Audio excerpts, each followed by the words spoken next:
Missing लिंकची काय हालत झाली आहे आपण बघतोच आहे. स्वतःला इन्फ्रामॅन म्हणून घेतलं आहे देवेंद्र दादा आपण. आणि इन्फ्रामॅन काय करतोय नेमकं हे काय समजत नाही आहे महाराष्ट्राला, देशाला. कशासाठी हा गोंधळ? आणि तुमच्या तोंडून वाक्य निघतं की हे टेस्ट होती. तुमचे अधिकारी म्हणतात आहे की खड्डे किरकोळ आहे.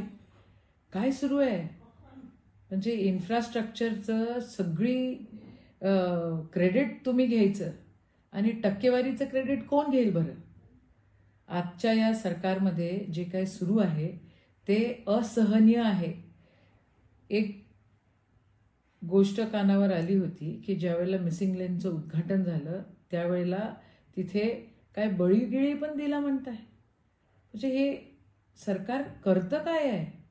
इन्फ्रास्ट्रक्चरच्या नावाने मोठ्या मोठ्या घोषणा करायच्या, मोठे मोठे आकडे त्या ठिकाणी टाकायचे आणि सगळे गोंधळ घालायचे. म्हणजे आज जो प्रकार मिसिंग लिंक सोबत झालेला आहे, महाराष्ट्र तुम्हाला माफ करू नाही शकत.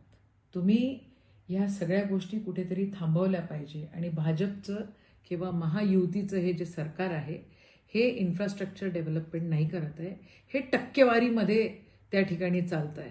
40% टक्केवारीमध्ये चालतंय ते. आणि हे जे काही डेव्हलपमेंटचे प्रोजेक्ट्सचे तुम्ही गोंधळ घालता ना, त्या डेव्हलपमेंटच्या प्रोजेक्ट्समध्ये दुसरं काहीतरी तुमचं नियोजन असतं. हे थांबवा, हे नाही महाराष्ट्राला आवडत आहे, बिलकुल नाही आवडत आहे. हे टक्केवारीचं सरकार आहे. माय बाप हो, हे लक्षात ठेवा.